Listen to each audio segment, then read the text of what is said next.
Bienvenidos al tercer domingo en la Cuaresma. Este Evangelio de San Lucas nos habla del sufrimiento de los inocentes. Dios es fiel y con la prueba del sufrimiento también proveerá la salida de tu sufrimiento. En el nombre del Dios de Job y de Jesús y de todos los que sufren. Amén. ¿Qué hicieron esos galileos, buenas personas que se dirigían a ofrecer sacrificios en el templo? ¿Qué hicieron para merecer la ira de Poncio Pilato? ¿Qué hizo mi hermano para merecer el diagnóstico de cáncer de páncreas? ¿Qué hicieron esas 18 personas que les cayó encima la torre de Siloé en el Evangelio de hoy? ¿Qué hicieron 45 millones del país de Ucrania para que la ira de Vladimir Putin cayera sobre ellos? Por supuesto, nuestro Evangelio de hoy tiene paralelos contemporáneos. ¿Por qué ellos? ¿Por qué? ¿Por qué la gente buena sufre a la vista de un Dios bueno? Las cosas malas que le suceden a la gente mala tienen sentido. Pero cuando la pregunta tiene que formularse claramente en términos de algo malo que le sucede a una buena persona, la respuesta del judaísmo primitivo fue: las cosas malas deben ser el resultado del pecado de alguien, ya sea el pecado de la persona o el pecado de sus padres o abuelos, su árbol de familia. Más tarde los sabios judíos llegaron a la conclusión de que el pecado no siempre era la respuesta a las cosas malas que les sucedían a las personas buenas.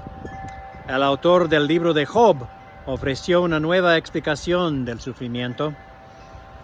Este lunes pasado repetí las palabras de Job en las oraciones de apertura del funeral de David, mi hermano menor. Las palabras provienen del capítulo 19, escritas 600 años antes de Jesucristo. Estas palabras: yo sé que mi Redentor vive y que al fin se levantará sobre la tierra, y en mis propios ojos veré a Dios, quien es mi amigo y no un extraño. La paciencia de Job es legendaria, pero en realidad Job no fue paciente con su sufrimiento en el texto. Y el texto de la Biblia lo dice literalmente, no tenía esta paciencia.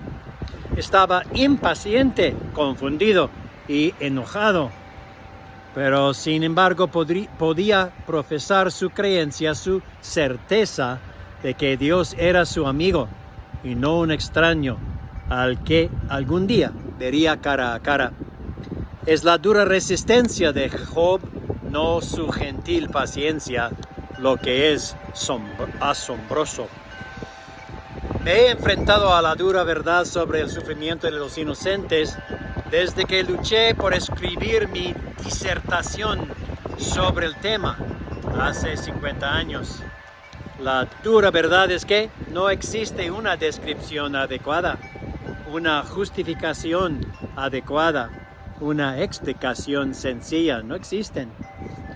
Mi disertación llegó cojeando a su conclusión con las virtudes cardenales.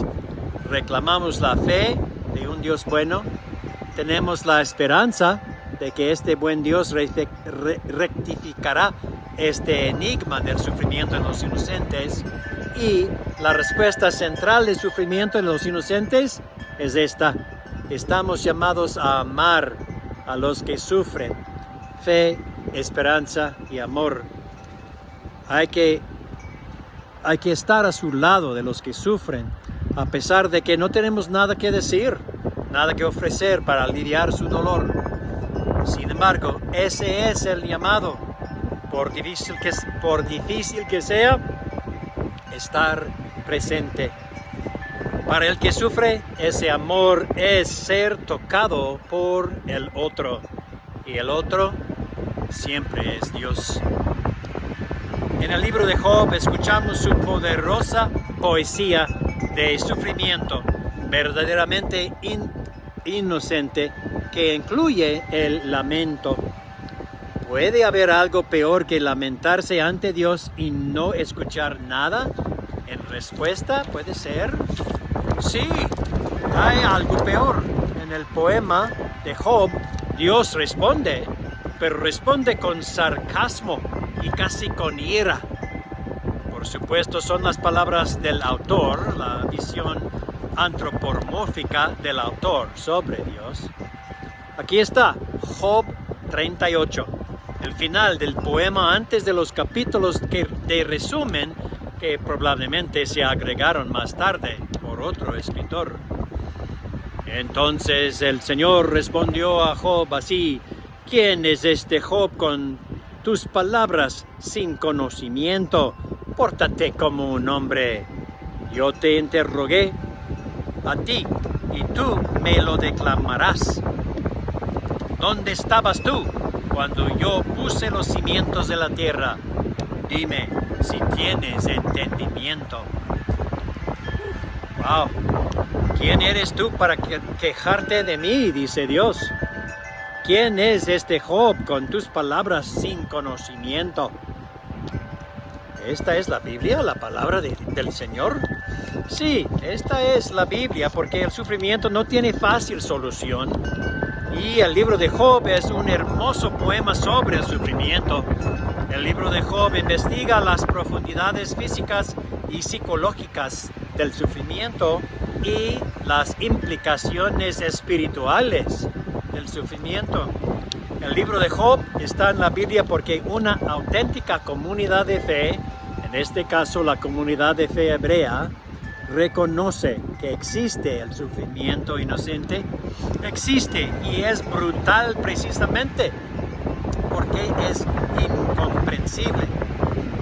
La experiencia del sufrimiento de Job es tan auténtica porque no se encubre ni se resuelve.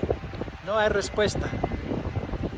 No se explica, ni se contesta, ni se ordena al final, al menos no en el texto poético original de Job. Comunidades de fe sanas y auténticas leen la poesía y simplemente reconocen el dolor y el sufrimiento.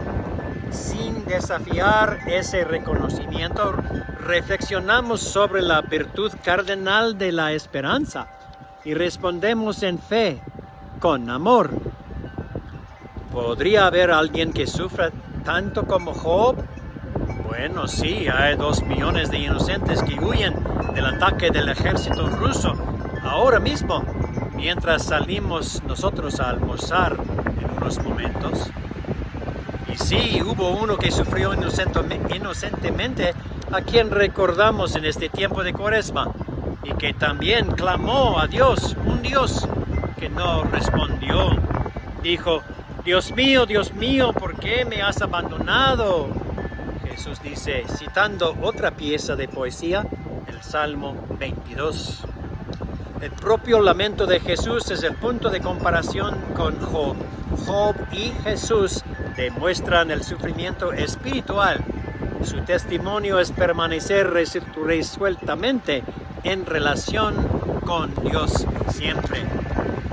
El mensaje de Job es: mantente en relación con Dios.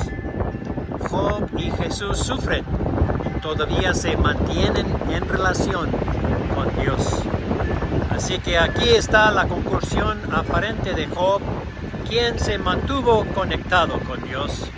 Nos dice entonces: no temas enojarte, no temas de enojarte con Dios, no temas esto. Sí, grita a Dios.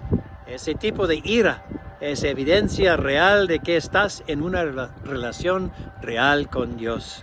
Y sobre todo, hasta el final, aférrate a la fe, abraza a la esperanza, y que el amor, la relación con el otro, que es Dios, proporcione un contrapeso al sufrimiento de los inocentes, el amor. Dios es fiel, y con la palabra del sufrimiento también proveerá la salida de tu sufrimiento. En el nombre de Dios de Job y de Jesús y de todos los que sufren. Amén.